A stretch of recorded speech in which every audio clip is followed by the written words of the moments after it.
Assalamualaikum warahmatullahi wabarakatuh.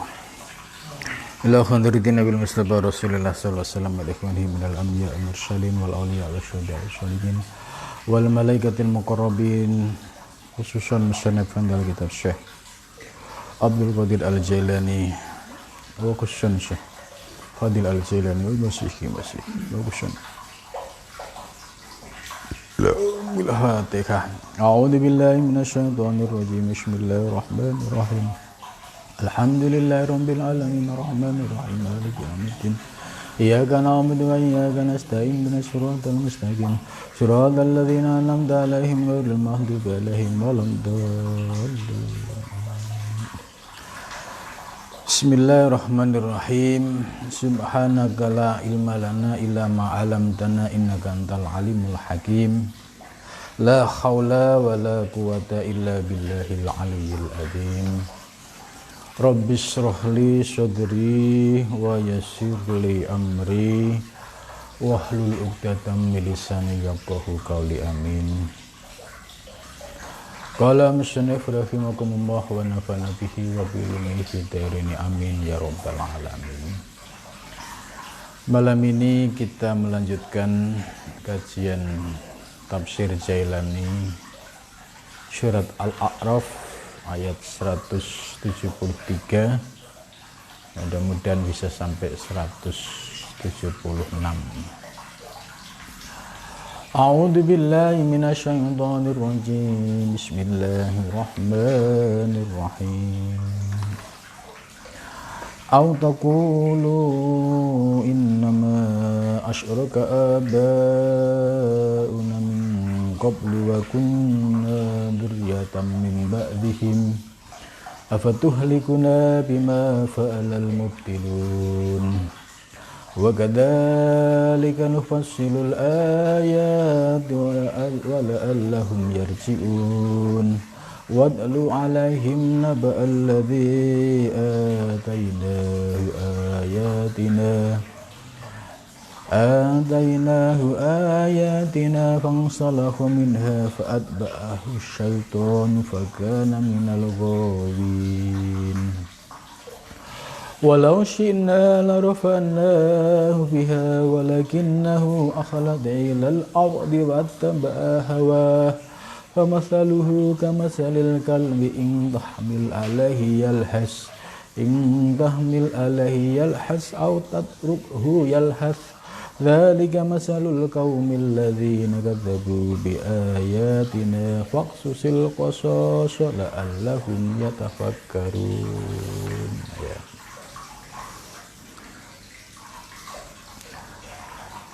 Ya, sebelumnya minggu yang lalu kita sudah membahas tentang khitab atau perjanjian primordial yang telah dialami oleh semua ruh anak cucu Adam. Jadi mereka dikhitab oleh Allah, alastu bi rabbikum qalu bala syahidna. Semua ruh menjawab, kami menyaksikannya. Ini artinya bahwa setiap ruh anak cucu Adam itu memiliki potensi ma'rifah, mengenal Allah Subhanahu wa taala. Lah, kenapa demikian? Kenapa kok kita harus belajar ilmu mengenal Allah? Itu kenapa gitu. Ya karena sejak di alam arwah kita sudah diperkenalkan oleh Allah ya. Allah sudah memperkenalkan dirinya. Kemudian saat di dunia ya, di sini yang menjadi awal mulanya manusia ya lupa sama Allah ya. Namun ada juga manusia yang senantiasa bisa mengenal Allah. Nah, dalam ayat lanjutannya, antakulu yaumal qiyamati inna kunna an hadza ghafilin. Ini penting ya. supaya nanti di hari kiamat ya, ketika ditanya oleh Allah soal kema'rifahan, soal tauhid, sudah tidak bisa beralasan lagi gitu. Ya, inna kuna an hadza ghafilin, inna sesungguhnya kami ada an hadza dari ini ghafilin, termasuk orang-orang yang lalai gitu. Maka ini kesaksian di alam arwah ya, ini nanti akan berproses ya sampai di dunia hingga nanti di yaumul kiamah. Maka ini penting kita memahami ajaran tasawuf ya, ajaran tarekat ini penting karena objek yang dikaji adalah tentang ilmu ma'rifah, ilmu mengenal Allah. Ya, untuk mengenal Allah itu ya dijelaskan dalam hadis, man arafa nafsah faqad arafa rabbah. Barang siapa kenal dirinya, dia akan kenal Tuhannya. Untuk. Jadi jangan sampai nanti ketika di hari kiamat itu ngeles. Oh, saya kan nggak pernah dikasih tahu, tidak pernah diajarin. Padahal di alam arwah sudah dihitab oleh Allah. Saat di dunia sama, ketika diajak ngaji ilmu tasawuf, ilmu tarekoh, ngeles juga. Ah, itu ilmu apaan gitu kan? Itu ilmu terlalu tinggi gitu. Jadi beragam alasan sampai akhirnya dia meninggal ya, dalam keadaan ya tidak memiliki ilmu kemakrifahan. Maka nanti ketika di hari kiamat dia sudah tidak bisa ngeles lagi gitu. Sebab di sini dijelaskan innakuna an hadza ghafilin. Ternyata banyak orang yang lalai, orang yang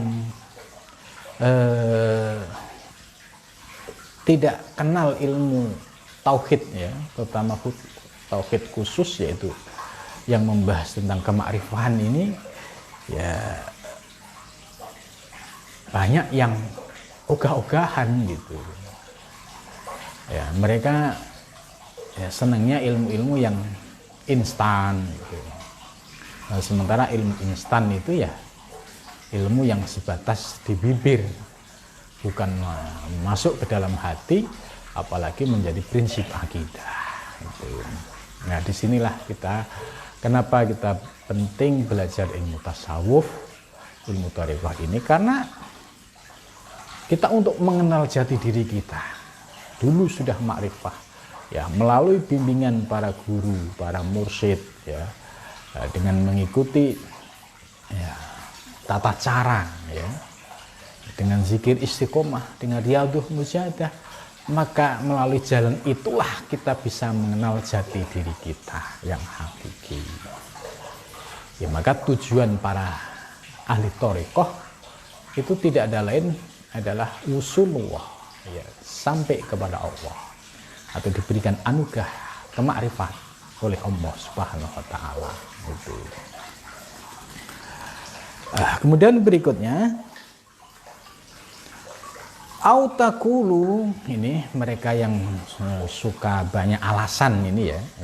Jadi di akhirat nanti mau alasan itu sudah susah ya, karena tangan akan bicara, kaki akan bicara ya.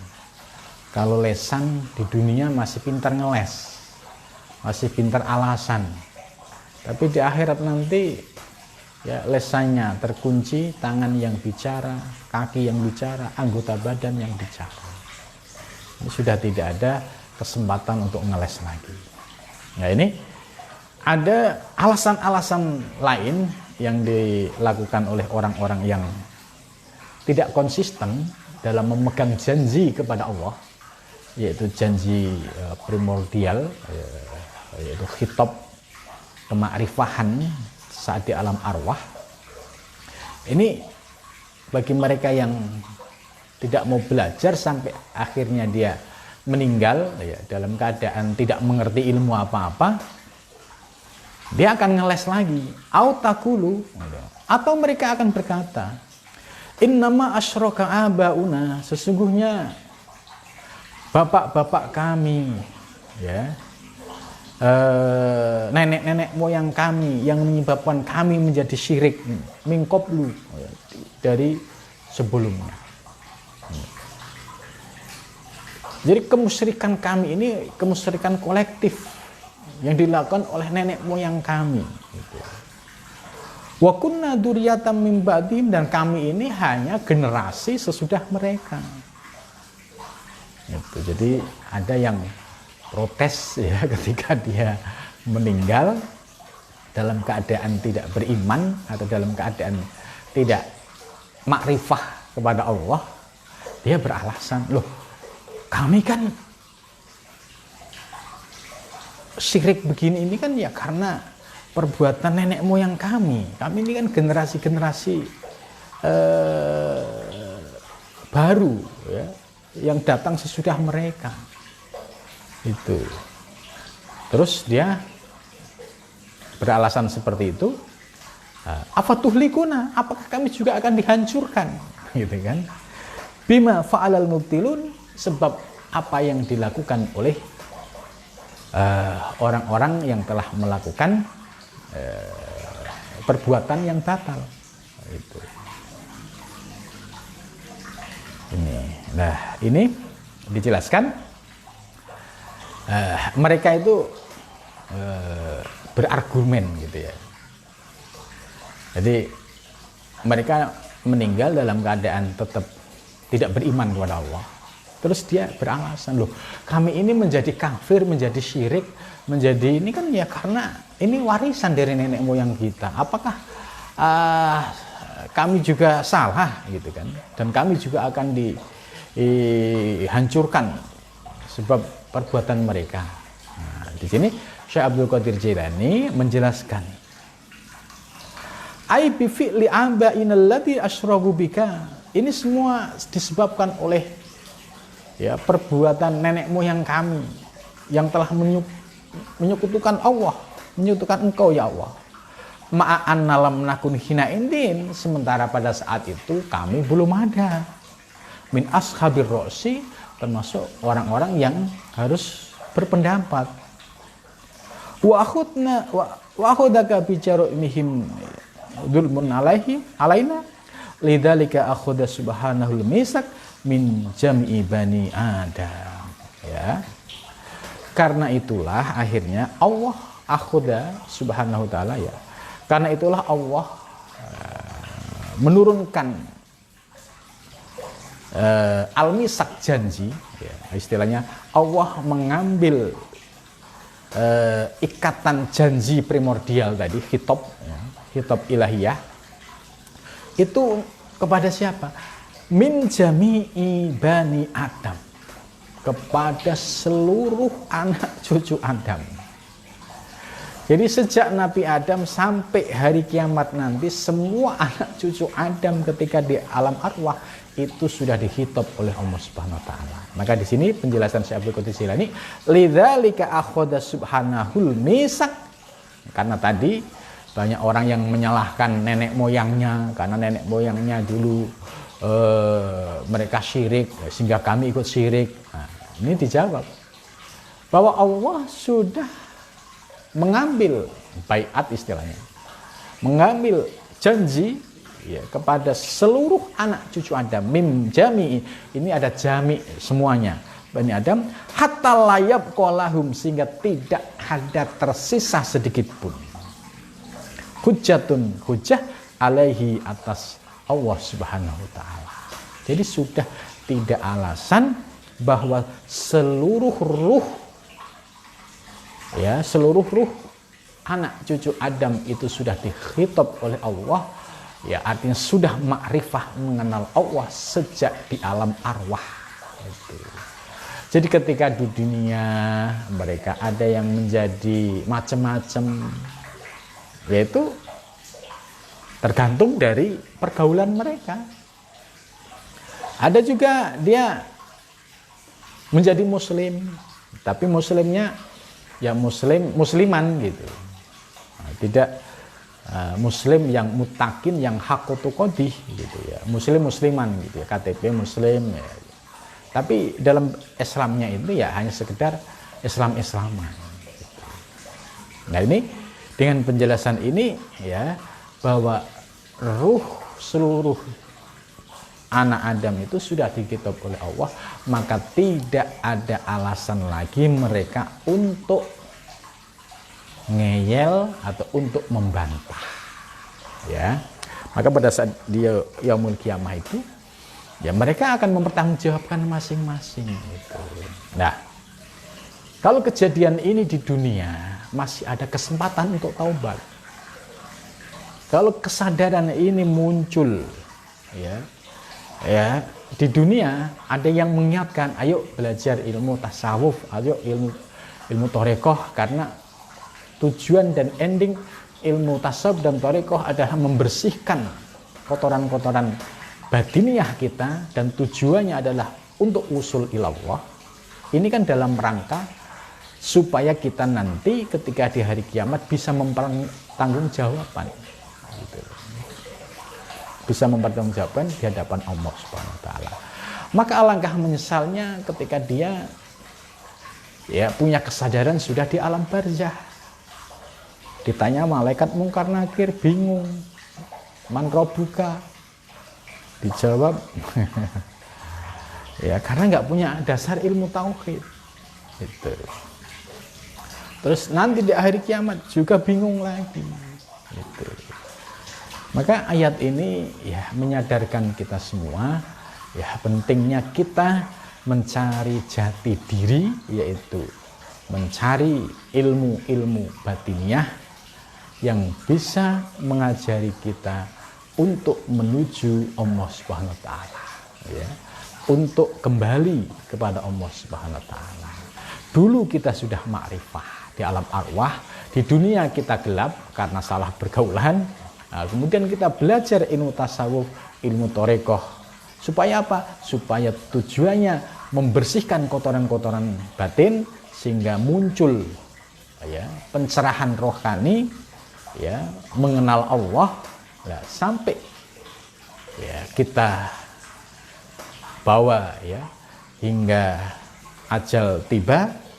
Nah, insya Allah kita akan termasuk tanda-tanda ya, min husnil khotimah, karena kalimat tauhid ya sudah meresap di dalam hati dan dada kita. Nah, berbeda dengan orang yang enggan ngaji ya, enggan, semuanya enggan ya. Ya dia Islam banyak Islaman. Nah ini nanti dia yang akan merasakan kepedihan di akhirat nanti. Ya. Itu jadi jelas bahwa penjelasan Syekh Abdul Qadir Jailani ya tidak ada alasan lagi bahwa kami dulu di dunia tidak diajarin, kami dulu kan sudah diajak ya, diingetin oleh ustadz supaya ayo belajar ilmu tasawuf, ilmu thariqah ya. Sebab kalau tauhid kita hanya tauhid-tauhidan, tauhid awam ya, Imam Ghazali dalam Ihya itu sudah mengingatkan, walaupun dia seorang ulama besar tapi tauhidnya masih tauhid awam ya, tidak masuk ke dalam wilayah tauhid khusus atau tauhidnya ahlu kasbi. Imam Ghazali menyampaikan, aku khawatir nanti meninggalnya dalam keadaan su'ul khotimah. Ini di Ihya juz 1 Imam Ghazali menyampaikan seperti itu. Itulah artinya tauhid yang awam ini kan tauhid-tauhidan gitu ya. Itulah ini yang harus kita perbaiki kualitas tauhid kita. Ya, maka dasar tauhid kita adalah akidah Asy'ariyah, Maturidiyah. Ya, dari dua dasar akidah ini kemudian ditambah tauhidnya para sufi atau ahli kaswi, ya semakin kokoh. Itu sudah kokoh sehingga untuk mengenal Allah atau memahami kajian-kajian tauhid hakikat ini sudah memiliki dasar yang tidak goyah lagi itu ya. Kemudian selanjutnya wa kadzalika, dan demikian itu nufassilul, kami menjelaskan al ayati, ayat-ayat ya, wala'allahum yarji'un, dan mudah-mudahan kamu sekalian bisa kembali ke jalan Allah. Ayat ini oleh Syekh Abdul Qadir Jailani dijelaskan, nubayyinu wa nuwaddihu ala wajhil khusus wal umum. Jadi kami menjelaskan dan kami nuwaddihu ya. Nuwaddihu itu ya menjelaskan juga, tapi lebih secara rinci, ala wajhil khusus, atas jalan khusus, wal umum, dan atas jalan umum. Maksudnya begini, yang sifatnya umum itu adalah ya sifatnya untuk seluruh umat manusia.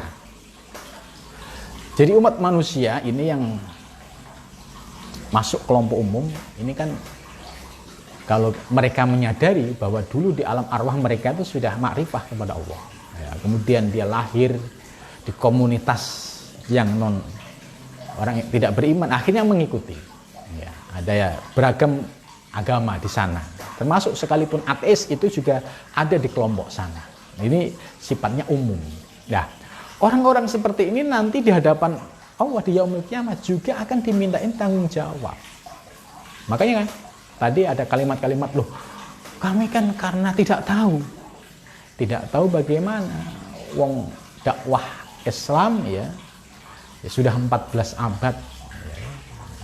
Kemudian apalagi di era modern ya, seperti ini, itu mau ngaji kitab apa saja ya, sudah tersedia gitu ya, banyak kemudahan gitu. Jadi mereka sudah tidak bisa ngeles lagi gitu. Maka tadi innama asyraka aba'ana, saya syirik ini karena ngikutin bapak saya, ngikutin agama bapak saya, nenek moyang saya. Itu semua tidak dipakai gitu. Tetap harus bertanggung jawab soal fitrah tauhid yang disampaikan oleh Allah pada saat di alam arwah itu, yang disebut khitab ya kepada seluruh anak cucu Adam itu. Sedangkan yang khusus ya, di sini khusus ini maksudnya adalah untuk internal umat Islam ya. Jadi kita sudah alhamdulillah menjadi keluarga besar muslim ya. Tapi di dalam tauhid ini ternyata kualitasnya beda-beda ya. Nah, Imam Ghazali ini memilah menjadi 4. Ibnu Arabi juga memilah ya. Jadi 3. Imam Ghazali menjadi 4. Ini soal kualitas tauhid. Yang pertama tauhidnya munafikin. Tauhid munafikin itu ya dia sudah ya tauhid la ilaha illallah, sudah asyhadu alla ilaha illallah wa asyhadu anna muhammadar rasulullah, dia sudah mengucapkan. Tapi ketika dalam prakteknya ya, misalnya dia dalam kehidupannya itu menghadapi masalah gitu ya, itu dia tidak meminta pertolongan dan penyelesaian kepada Allah, tapi mencari selain Allah. Datanglah ke dukun, ke paranormal. Nah, ini namanya tauhidnya orang munafik. Lesannya asyhadu alla ilaha illallah wa asyhadu, tapi ketika menghadapi masalah ya keimanannya tidak kokoh, kemudian mencari solusi yang berbau syirik, yaitu ke dukun dengan menggunakan cara-cara yang dilarang oleh agama. Ini termasuk kelompok tauhidnya orang munafikin. Ya sama, KTP-nya dicek Islam, gitu kan. Kemudian yang kedua tauhidnya umum, tauhid awam. Tauhid awam ini ya sudah mengucapkan kalimat syahadat asyhadu alla ilaha illallah wa asyhadu anna muhammadar rasulullah, sudah paham artinya, aku bersaksi tidak ada Tuhan selain Allah, aku bersaksi Nabi Muhammad utusan Allah. Tapi ya yang dipraktekkan dalam kehidupan sehari-hari ya tauhidnya ini tauhidnya tauhid yang masih awam. Jadi dia tidak mengenal sifat-sifat Allah secara terperinci. Allah di mana? Gitu kan, misalkan ditanya. Allah ya di atas lah. Nah, ini berarti pertanda dia belum paham sifat-sifat Allah. Gitu. Kalau Allah di atas, di bawah nggak ada Allah dong. Nah, gitu. Nah, orang-orang yang masih awam ini, ya, dia dalam menggambarkan Tuhan itu masih kebingungan. Itu contoh ya, orang awam ini yang ketika dia sholat disuruh khusyuk ingat Allah ya. Ketika Allahu Akbar yang diingat itu ya pasti kaligrafi tulisan Arab ya. Kalau dia yang kenal kaligrafi Arab, kalau tulisan Latin ya, dia kenal tulisan Latin ya, itu yang dalam imajinasinya Allahu Akbar yang diingat itu. Apakah itu Allah? Nah, berarti kalau tauhid kita seperti itu, berarti kualitasnya kita masih berada pada tauhid awam. Maka perlu ditingkatkan dengan belajar apa itu tauhid. Ya, ada akidah 50 ya. Sifat Allah punya 3 sifat wajib. Sifat wajib bagi Allah 20, mustahil 20, jaiz 1. Sifat bagi Rasul wajib 4, mustahil 4, jaiz juga 1. Lah, terkait sifat wajib Allah yang biasa kita nazumkan ya, itu sudah kenal semua. Wujud kita baqo mukhalafatul hawadisi. Ya. Ini anak-anak ya, di NU itu hampir semua itu hafal karena dibuat ujian rutin.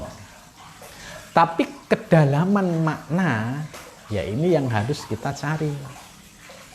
Contoh mulai dari sifat wajib 20 tadi dibagi menjadi 4, nafsiyah, salbiyah, ma'ani, maknawiyah.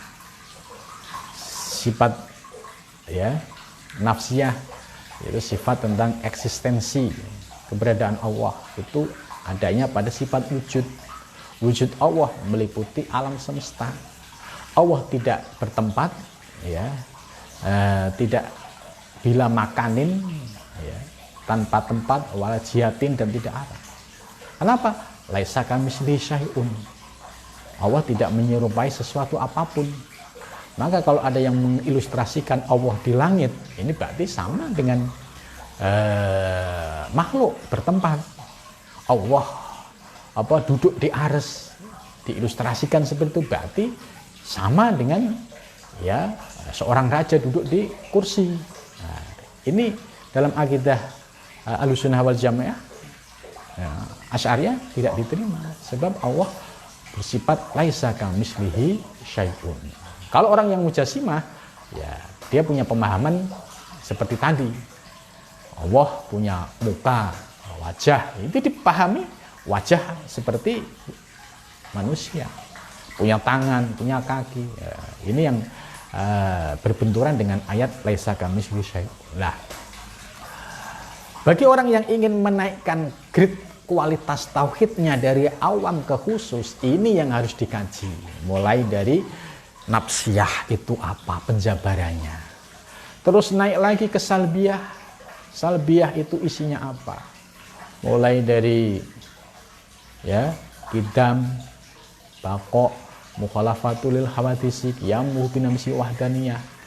Ya, 5 ini sifat khususiyah milik Allah yang tidak dimiliki oleh selain Allah.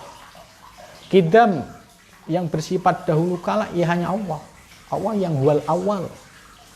Baqo Allah yang kekal. Selain Allah nggak ada. Kita hancur, dunia hancur suatu saat. Nah, ini wal awal wal akhir, wal dohir wal batin. Wa huwa bikulli syai'in alim. Ya. Terus berikutnya ya, kita kok mukhalafatul hawadisi. Allah berbeda dengan ciptaannya. Ini sudah jelas karena berpegang pada ayat laisa kamitslihi syai'un. Jadi orang tidak bisa membuat visualisasi wujud Tuhan. Apalagi menganggap sesuatu itu Tuhan yang bentuk visual, itu bertentangan dengan ini mukhalafatul hawadisi. Karena dasarnya ayat laisa kamitslihi syai'un. Ya. Terus qiyamuh binafsihi, ya, bahwa Allah ya maha segala-galanya. Innallaha ala kulli syai'in qadir. Allah maha kuasa atas segala sesuatu. Yang menciptakan alam semesta dan seisinya ya Allah. Itu. Maka ini disebut sifat Allah qiyamuh binafsihi. Tidak ada, Allah tidak minta bantuan kepada selainnya. Kalau Allah minta bantuan berarti ada yang lebih kuasa. Sementara Allah itu maha kuasa. Itu. Dan yang terakhir wadaniyah esa. Ya, Allah itu esa. Esa di langit, esa di bumi. Jadi tidak ada duanya. Itulah. Kemudian setelah paham salbiyah ini adalah sifat khususiyah oleh Allah, maka dalam pandangan akidah Asy'ariyah ini yang disebut sifat tanzih. Tanzih itu menjaga sifat-sifat kekhususan Allah, sifat-sifat yang hanya dimiliki oleh Allah. Jangan sampai seorang hamba yang penuh kekurangan, ya penuh kelemahan ngaku sebagai Allah. Nah, ini sudah berbenturan dengan mukhalafatul hawadisi, berbenturan dengan ya laisa kamitslihi syai'un. Itu. Maka terjaga. Kalau orang yang belajar ilmu tauhidnya Asy'ariyah ini rapi, nanti masuk ke wilayah akidah ahlul kaswi atau tauhidnya para sufi, ini enak gitu. Ibarat pondasinya sudah kokoh gitu. Karena dia sudah mampu memilah antara tanzih dan tasbih gitu, ya.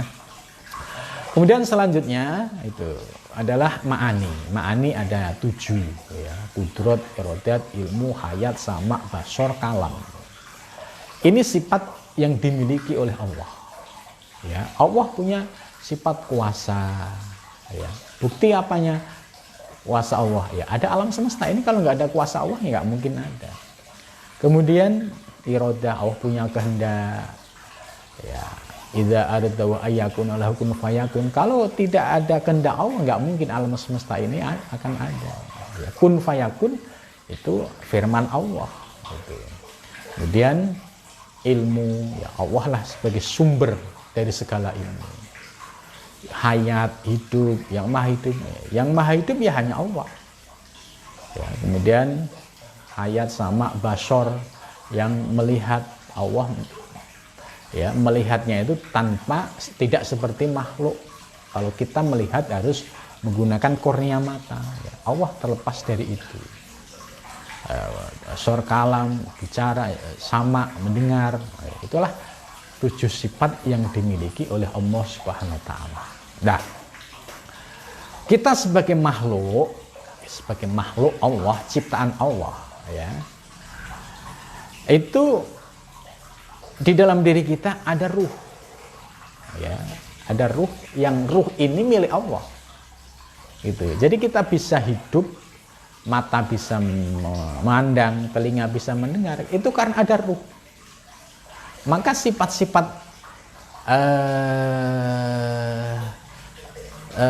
ma'ani yang dimiliki oleh Allah, ternyata kita sebagai makhluk itu juga ya mendapatkan bias dari sifat ma'aninya Allah. Contoh, kita punya kudroh kuasa. Ya, untuk ngaji seperti ini ya, kalau nggak ada kudroh ya nggak bakalan bisa. Tapi kudroh yang ada pada kita kembalikan kepada Allah. Karena Allah sebagai sumber kudrohnya. Irodah kehendak. Kita kalau nggak punya kehendak ya nggak bakalan bisa. Tapi kita sadari, kita kembalikan bahwa kudroh irodah kita kembali kepada Allah. Kemudian ilmu juga sama. Ya. Ilmu semua yang ada pada diri kita semua ya milik Allah. Maka ya, di Muqaddimah kita subhanaka la ilma lana. Maha suci engkau, tidak ada ilmu bagi kami. Karena semua ilmu hakikatnya milikmu ya Allah.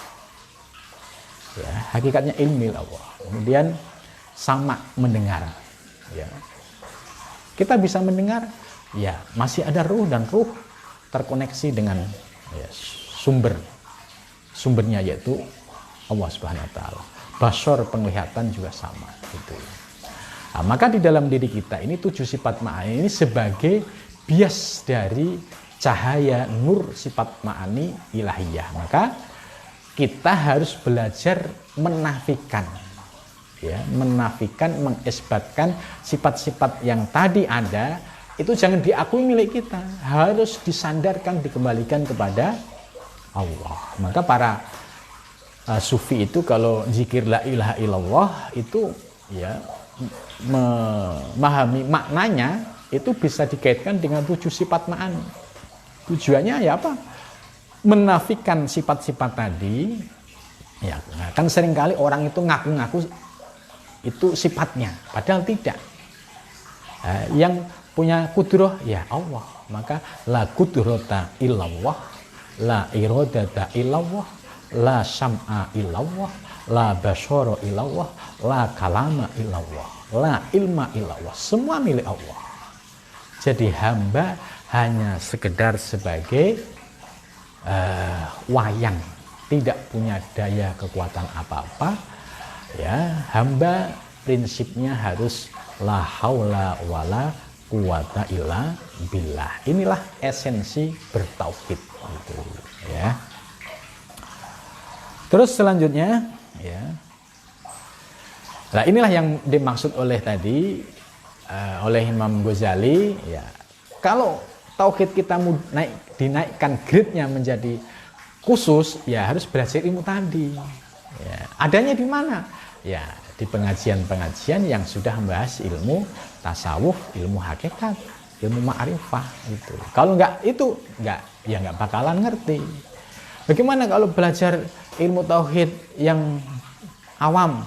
Ya, ilmu kita akan berhenti di awam terus, tidak akan naik-naik. Sementara dengan adanya klasifikasi tauhid munafik, tauhid awam, tauhid khusus, ini berarti ada ilmunya gitu.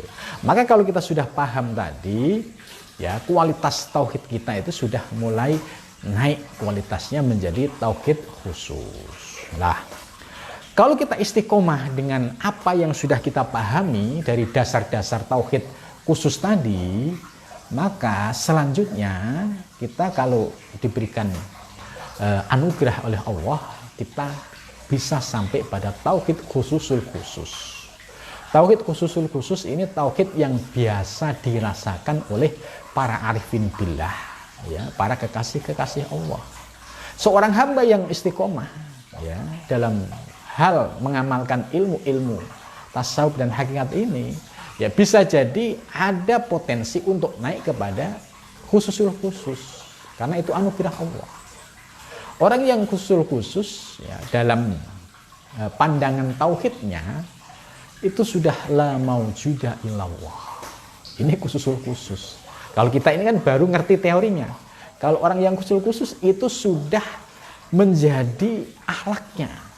Ya, keyakinan la maujuda illallah itu benar-benar diyakini dari rasa dan dipraktekkan dalam kehidupan sehari-hari. Maka orang-orang yang tahapan tauhidnya mencapai inilah maujuda illallah, ya, akan muncul sifat Rahman dan Rahim, kasih sayang yang tak terbatas.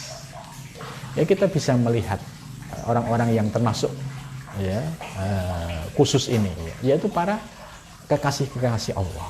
Lihat akhlaknya, semua umat dirangkul, semua umat disayang.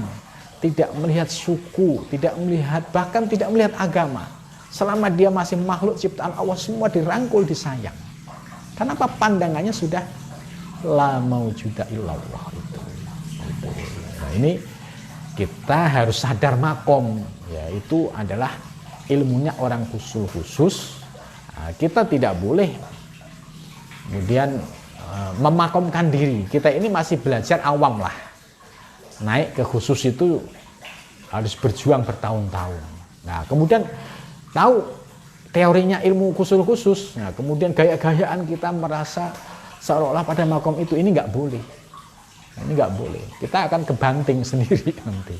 Karena kalau kita bicara tidak sesuai dengan apa yang kita rasakan, pasti kebanting sendiri. Ya, ini. Maka kita perlu sadar makom, perlu hati-hati ya. Tapi kalau secara teori keilmuan boleh untuk diungkapkan supaya jelas, gamblang.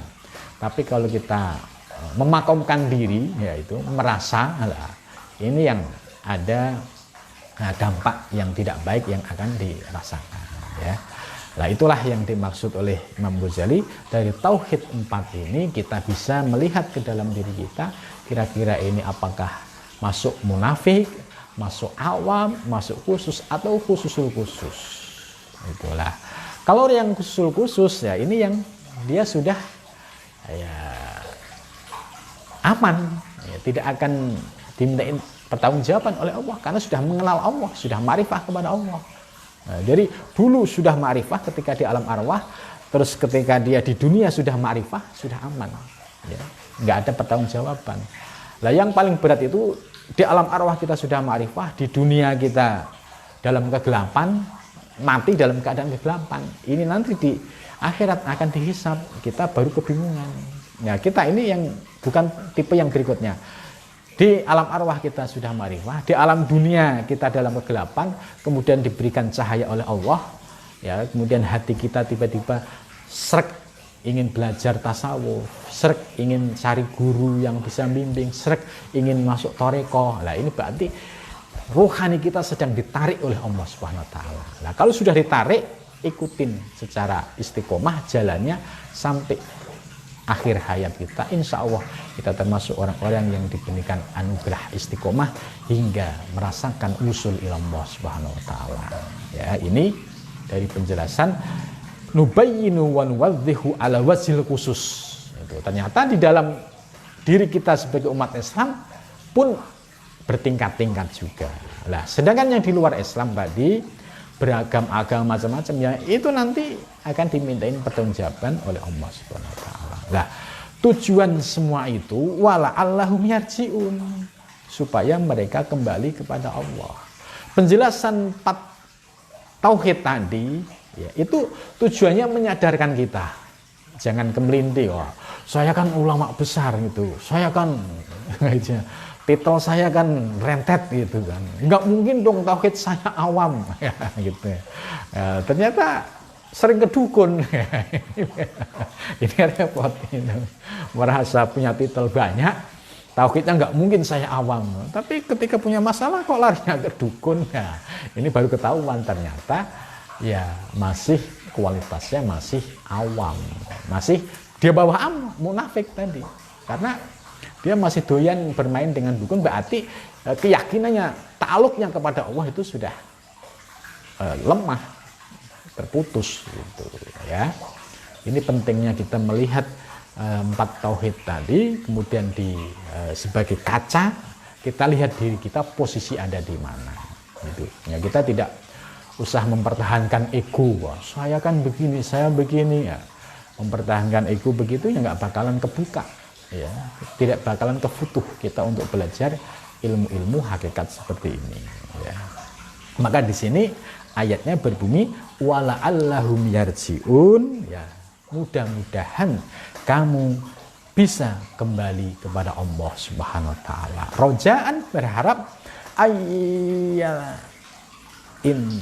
ayatanabahu ya, dia sadar eling ya, fayarji'u kemudian dia kembali ya, nahwanya menuju kami. Ini harapan Allah.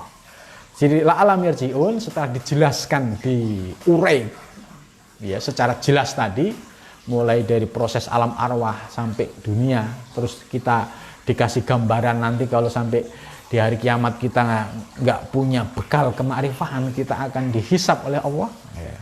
Maka itu harapannya Allah itu kita punya kesadaran, ingat, eling, kemudian fayarji'u kembali, nahwana menuju kami. Wa ma'adzalika dan serta itu lam yarji'u mereka tidak kembali, walam yatanabu dan tidak sadar eling aslan sama sekali ya. Kan tetapi ya pasti ada orang yang dwablek itu ada, ya, sudah dijelasin, sudah ngerti, tapi nggak mau juga banyak, nggak apa-apa. Itu tergantung kembali kepada anugerah rohaninya masing-masing ya. Ini Ya, saya kira cukup ya sampai di sini saja karena ini kalau ayat berikutnya itu cukup panjang. Kita lanjutkan minggu depan saja supaya pembahasannya bisa tuntas ya. Mudah-mudahan dari penjelasan yang kita uraikan tadi kita diberikan anugerah oleh Allah, kemudahan dalam memahami ilmu ini dan kemudahan dalam mengamalkan ilmu ini sehingga ini menjadi ilmu yang manfaat bagi perjalanan kita dan mudah-mudahan kita istiqomah dan diberikan anugerah usul ilallah subhanahu wa ta'ala. Terima kasih. Wassalamualaikum warahmatullahi wabarakatuh.